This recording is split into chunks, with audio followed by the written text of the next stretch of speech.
बिस्मिल्लाहिर्रहमानिर्रहीम। अस्सलाम वालेकुम दोस्तों, कैसे हैं आप सब लोग। उम्मीद करता हूं बिल्कुल ठीक ठाक होंगे। मैं हूं आपका दोस्त और होस्ट नुमान अली और आप देख रहे हैं doctor Numan Ali Hamza YouTube channel.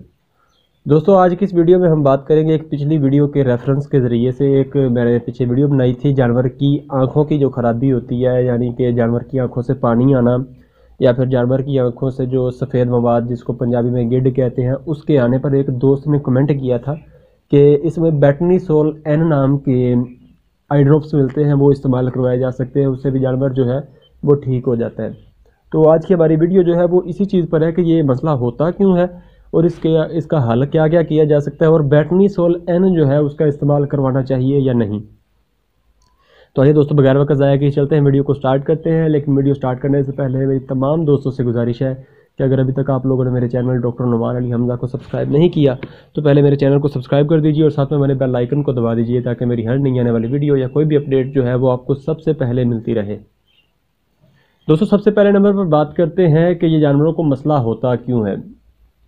दोस्तों, सबसे ज़्यादा जो मसला आता है वो ये है कि जानवर का जो पेशाब होता है, जब आप जानवर को रात को एक बंद कमरे में बांध देते हैं, जानवर पेशाब करता है और उसके अंदर से अमोनिया गैस जो है वो निकलती है, वो जानवर की आंखों के लिए बहुत ही ख़तरनाक होती है। उसकी वजह से जानवर को ये मसला बनता है। एक ये वजह है, दूसरी है जानवर को नमकियात की कमी, तीसरी है जानवर को डिवर्मिंग का इशू आ रहा हो, यानी कि जानवर के अंदर पेट के किरमों का मसला हो, वहाँ पर भी जानवर को ये मसला आता है। हर चीज़ का वैसे मैंने इसको ऑलरेडी एक्सप्लेन किया हुआ है दूसरी वीडियो में, अगर आपने नहीं देखी तो आप देख सकते हैं। वो मुकम्मल कह सकते हैं कि एक तफसीली वीडियो है। अगर उसमें आपको कसर महसूस होती है तो आप कमेंट कर सकते हैं। मैं हर वक्त फ्री होता हूँ वीडियो बनाने के लिए। मुझे डेली की बेसिस पर कोई ना कोई मैंने वीडियो बनानी होती है, तो मुझे कोई ना कोई सिर्फ टॉपिक चाहिए होता है तो मैं बना देता हूँ। आजकल मैं सिंपली एक बंदे के कमेंट पर भी जो है वीडियो बना देता हूँ। तो सबसे पहले नंबर पर हम देखते हैं कि जानवर को मसला आता है नमकियात की कमी का। तो नमकियात की कमी जो है, मिनरल डेफिशिएंसी जो है, उसके लिए ज़ाहिर सी बात है कि आप मिनरल मिक्सचर जानवर को इस्तेमाल करवाते हैं, जानवर ठीक हो जाता है। साथ में आप जानवर के आगे खुरली में जो है वो गुलाबी नमक का डल्ला जो होता है वो भी डाल देते हैं, वो भी जानवर के लिए काफ़ी मुफीद होता है। जब भी जानवर को कमी महसूस होती है, जानवर उसको चाट लेता है और जानवर बेहतर महसूस करता है। दूसरे नंबर पर है जानवरों की डिवर्मिंग का इशू। तो भाई हर 3 माह बाद, 2.5 से 3 माह बाद जानवर को ज़रूर डिवर्मिंग करवाएं और हो सके तो कम से कम साल में एक दफ़ा किसी ऐसे जानवर का जो जानवर मतलब बेहतर नहीं हो रहा तो उसका आप जो है फीकल टेस्ट यानी गोबर का टेस्ट या फिर अगर बकरा है तो मेंगन वगैरह का टेस्ट जो है वो ज़रूर करवाएं ताकि आपको पता चले कि उसके अंदर कोई और मसला तो नहीं आ रहा, कोई और कीड़ा तो नहीं है जिसकी वजह से उसको हमारा डिवर्मर जो है वो फ़ायदा नहीं दे रहा। ये आप वैसे नॉर्मली भी करवा सकते हैं। मिसाल के तौर पर आपने एक दफ़ा इस्तेमाल करवाया, जानवर को फ़ायदा नहीं हुआ, दूसरी दफ़ा आप जानवर को डिवर्मिंग इस्तेमाल करवाने से पहले आप अगर उसका टेस्ट करवा लेते हैं फीकल का तो आपको रिज़ल्ट जो है आपके सामने आ जाता है। तीसरी वजह है दोस्तों अमोनिया गैस वाला इशू। तो उस पर मेरी एक तफसीली वीडियो है, कोई 4-5 मिनट या 6 मिनट की, वो उसका लिंक मैं आपको डिस्क्रिप्शन में दे दूंगा। अगर आपको डिस्क्रिप्शन में लिंक ना मिले तो आप जाकर चेक भी कर सकते हैं। बिल्कुल रिसेंटली अपलोडेड वीडियो है, सर्दियों के हिसाब से ही है।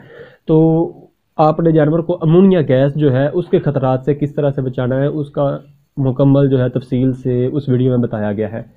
तो आपने वो काम करना है जानवर को, यानी कि अमोनिया गैस जो है उससे बचाना है। अब बात करते हैं इसके इलाज की।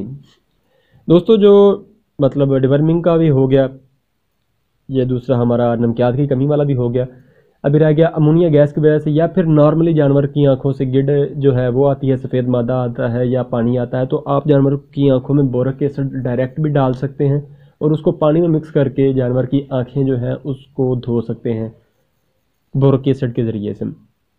दूसरे नंबर पर दोस्तों, लोगों को अगर बोरिक एसिड नहीं मिलता, बाज़ औक़ात लोग कहते हैं कि बोरिक एसिड हमारे इलाके में हमें नहीं मिल रहा या फिर एक गांव में होता है बंदा, तो उसका बेहतरीन हल ये है कि आप सिंपली जो है चीनी जो है उसको बारीक पीस लें, ग्राइंड कर लें और सेम टू सेम काम करें जो आपने बोरिक एसिड के ज़रिए करना था, यानी कि उसकी आँखों में डाल सकते हैं डायरेक्ट या फिर उसको पानी में मिक्स करके आँखों को धो सकते हैं। अभी बात करते हैं बेटनीसोल एन के बारे में। तो दोस्तों, बेटनीसोल एन अच्छी चीज़ है, उसका रिज़ल्ट अच्छा मिलता है, लेकिन हम ये नहीं कह सकते कि जब भी जानवर को ये मसला बने तो आप जानवर की आंखों में वो कतरे डालना शुरू कर दें। दोस्तों, ज़ाहिर सी बात है वो एक स्टीरॉयड है और स्टीरॉयड जो है उसका फ़ायदा हो ना हो, लेकिन उसका कोई ना कोई साइड इफ़ेक्ट ज़रूर होता है। तो एमरजेंसी की सूरत हाल में आप इस्तेमाल करवा सकते हैं बेटनीसोलन, लेकिन कोशिश करें नॉर्मल हालात में जानवर को बेटनीसोलन जो है उसका इस्तेमाल ना करवाएं। ये इंसानों वाली साइड का आई ड्रॉप है, बहुत सारे लोग भी इस्तेमाल करते हैं जिनको आंखों का कोई ना कोई छोटा बहुत मसला आता रहता है, या फिर सिंपली आजकल स्मोक वगैरह का इशू है, स्मोक और फॉग का इशू है, तो आंखों में घटा वगैरह आ जाता है, मिट्टी आ जाती है, तब भी बहुत सारे लोग जो हैं वो इसका इस्तेमाल करते हैं। तो मैं यहाँ पर आपको सिर्फ यही एडवाइस करूँगा कि आप जानवरों में भी इस्तेमाल ना करें। अगर आपको खुद को इशू है तो आप अर्के गुलाब की आई ड्रॉप्स आ जाते हैं, आप वो इस्तेमाल करवा सकते हैं। अगर आपको उससे फ़ायदा नहीं होता तो आप अपने जो है आंखों का जो डॉक्टर है उसको चेक करवाएं एक दफ़ा, ताकि आपका जो इशू है वो उसको पता चले और वो आपको कोई ना कोई आई ड्रॉप्स जो है वो रिकमेंड कर दे। तो दोस्तों ये थी हमारी आज की वीडियो। उम्मीद है वीडियो आपको अच्छी लगी होगी। अगर वीडियो अच्छी लगी हो तो लाइक कर दीजिएगा, दोस्तों के साथ शेयर कर दीजिएगा और कमेंट सेक्शन में अपनी राय का इजहार ज़रूर कीजिएगा। तो दोस्तों अपना ख्याल रखिए, घर वालों का ख्याल रखिए और मुझे दुआओं में याद रखिएगा। अल्लाह।